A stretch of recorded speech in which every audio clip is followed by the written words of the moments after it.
Madame, mademoiselle, monsieur, bienvenue à Métro News. Voici les principaux titres qui seront développés aujourd'hui.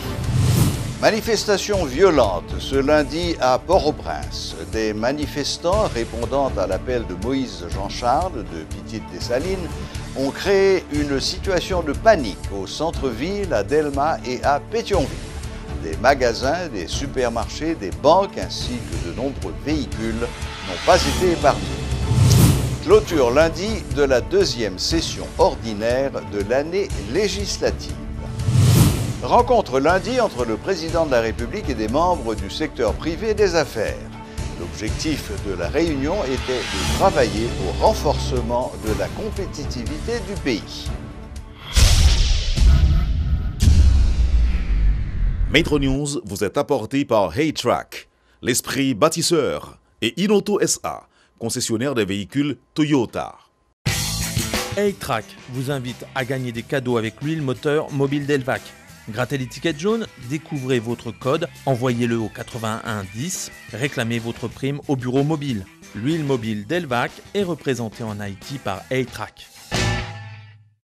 Chaque continent, chaque pays, chaque route est différente. Derrière chaque virage, une nouvelle aventure vous attend. Toutes les routes nécessitent une attention particulière. C'est pourquoi, achetez votre Toyota chez un distributeur officiel. Vous obtenez un véhicule fabriqué spécifiquement pour votre pays. Un service après-vente spécialisé. And genuine spare parts that will make your investment and vehicle perform to the maximum.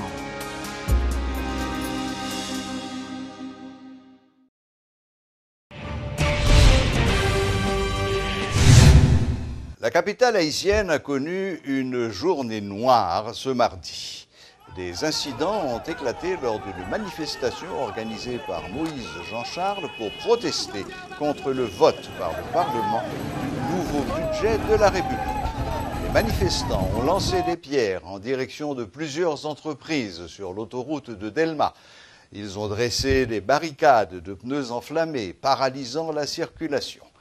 Les manifestants ont également créé une situation de panique à Pétionville. Plusieurs véhicules ont été incendiés et des tas de pare-brises cassés. La police et des agents du CIMO ont dû intervenir pour disperser la foule à hauteur de Delmas 75. Des images disponibles sur les réseaux sociaux témoignent de l'ampleur des dégâts.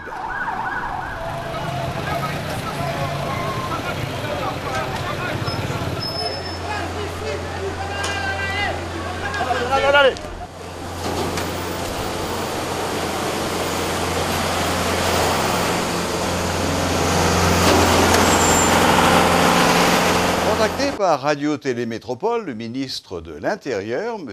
Max-Rudolf Saint-Albin, n'a pas souhaité s'exprimer sur les événements de la journée.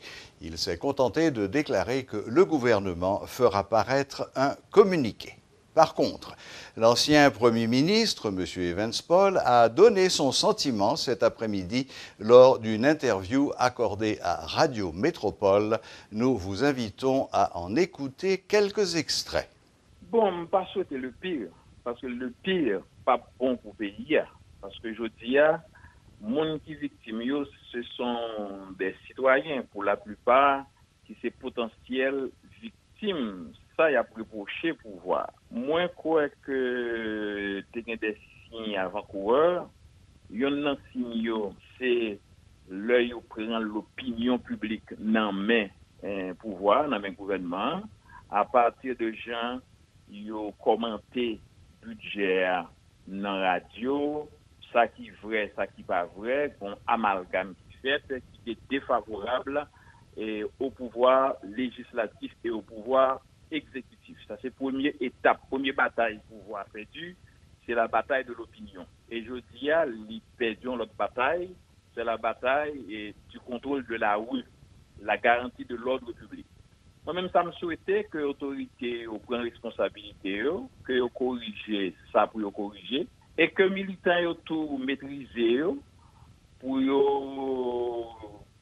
être capable de contrôler les actes qui a posés, parce que il y a des actes qui posés et qui pourraient rendre la situation économique du pays plus grave, qui pourraient décourager les gens à investir la pral créer un climat de méfiance par rapport au pays, il pral faire pile monde rester loin pays.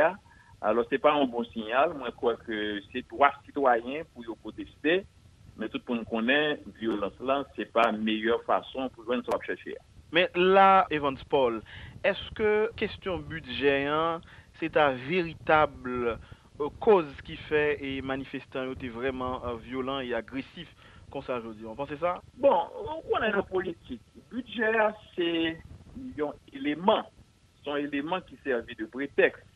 À noter que mesure et moment, moi je dis un élément qui servent de prétexte. Et ils sont prétextes réels, dans le sens que le budget il fait au budget. Et c'est la première fois qu'on budget qui fait autant de débats dans le pays que c'est dans le pays que c'est dans la diaspora. Et comme moi je dis, le fait que globalement le budget a passé dans l'opinion comme un mauvais bagaille, et puis ça, et prêter le flanc à tout l'autre monde qui te gagné l'autre roi par rapport au pouvoir, et profiter, réagir, je dis. Moi-même, ça me lancé, c'est d'abord un appel à la responsabilité du côté du pouvoir et du côté de la population, des militants, un appel au calme. Dans ce type de situation, il faut que l'autorité fait un bilan total de l'événement et puis chercher cause, et puis sans orgueil, pour des correctifs qui doivent voter. Parce qu'il est clair que quel que soit homme politique, quel que soit leader qui lance son mot d'ordre, il faut joindre adhésion pour le mot d'ordre là passer. Et que je dis à mot d'ordre là joindre adhésion des gens dans la population qui identifient à la revendication ça. Alors le fait que tu aies gagné une manifestation, pas veut dire problème à résoudre. Et seul ça moi-même moi conseiller, m'encourager, c'est le dialogue. Et il faut que le dialogue n'est pas fait sous base d'aucun orgueil, ni du côté du pouvoir, ni du côté des organisations politiques, du leader ou des leaders qui prend l'initiative manifestation. Dans quel que soit l'attitude du monde gagné, il faut que nous toujours privilégier l'intérêt pays. Débloussaille ça par l'intérêt ni pays ni peuple haïtien. Après cette manifestation violente, notre collaboratrice Julie Archil s'est rendue sur place afin de constater l'ampleur des dégâts causés par les manifestants. Suivez son reportage. Après une manifestation dans la capitale, la reprise des activités est tardive, surtout quand celle-ci a été violente. Ce mardi, c'était le cas sur la route de Delma, après le passage des protestataires contre le projet de loi de finances 2017-2018. Bon nombre d'habitants de cette commune ont dû rentrer chez eux à pied dans la crainte et sur le visage des enfants qui sortaient de l'école, des étudiants ou des petits commerçants, on pouvait lire de la peur. Des deux côtés de la rue, toutes les institutions ont gardé leurs portes fermées après la manifestation et les traces de casse étaient bien visibles. Les vitres de Delimart, Sound Selection ou des succursales de la Unibank à Delma, pour ne citer que cela, ont été brisées et de nombreux véhicules stationnés ont été vandalisés ou incendiés. Parmi les victimes, le chanteur du groupe Voix des Îles, plus connu sous le nom Freshla. Sa voiture a fait les frais de la colère des manifestants devant les locaux d'un studio à Delma 48. Encore sous le choc, il s'exprime conjointement avec d'autres victimes. Organisateur manifestation qui pour dédommager moi-même et ça oui, et m'a fait toute année à demander dédommagement. Connaît monsieur Obraldi comme d'habitude que yo pas capable contrôler toute bagaille, yo pas capable contrôler tout le monde, mais sous pas capable contrôler moun yo, d'ailleurs pour qu'ils soit prend initiative là. Ça veut dire moi-même pas capable être victime d'une situation que je pas responsable. Toute vite machine moi écrasée, qui est-ce qui va le payer pour moi? Ou avez problème avec le Parlement, ou va faire revendication de passer dans le Parlement, mais pas aucun rapport. L'or craser machine, bouler machine, qui sorti? Pour sortir manifester, lui-même tout pas fait bien. Donc moi je victime tout. Donc si je victime qu'on vient couper deux pieds et deux pieds me couper là, qui ça me va le faire? À noter que sur tout le parcours de cette manifestation, l'effectif des policiers s'est avéré insuffisant, surtout si l'on considère les violences qui l'ont ponctué presque constamment.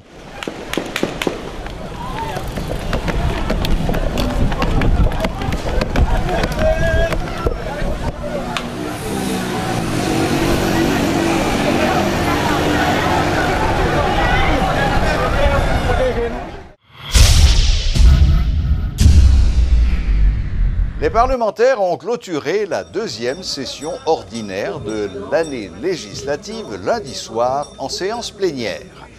Dans son discours de clôture, le président de l'Assemblée nationale, Yuri Latortue, s'est réjoui du bilan exceptionnel réalisé par le Sénat de la République.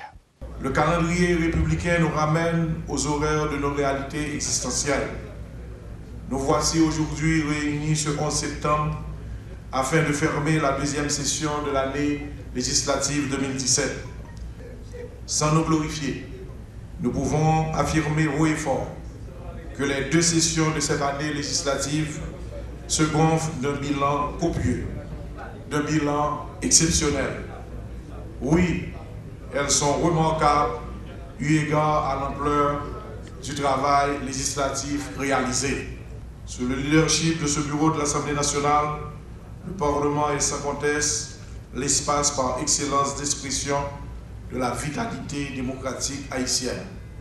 Mission accomplie. Mais faut-il le souligner, cette forte productivité législative n'aurait pas pu être réalisée sans une solide relation entre les deux pouvoirs exécutifs et législatifs.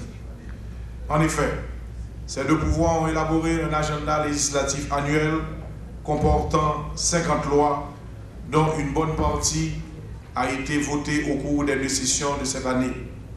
De plus, l'exécutif participe activement avec nous à la mise en place des institutions constitutionnelles, l'OPC, le renforcement de la Cour de cassation et bientôt le Conseil électoral permanent et le Conseil constitutionnel.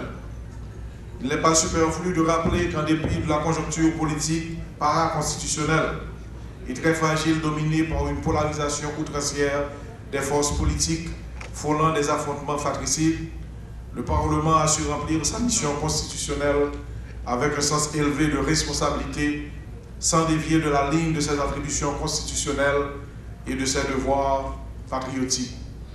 Et ceci à 3 niveaux. En termes de stabilité politique, en termes de productivité et finalement, ce qui a trait à la transparence. La relance de la production nationale et le renforcement de la compétitivité sont présentés comme les priorités du chef de l'État. Le président haïtien a eu lundi une séance de travail avec des membres du secteur privé des affaires afin de planifier le forum sur la compétitivité et l'investissement qui se tiendra à Port-au-Prince du 20 au 22 septembre prochain. Lors de la rencontre, le président Moïse a réitéré les principales préoccupations de son administration, articulées autour des secteurs de l'énergie, de la maîtrise de l'eau de surface, des infrastructures et du logement. Les autorités haïtiennes et les responsables d'associations patronales espèrent que ce forum apportera une réponse à la vision du secteur privé.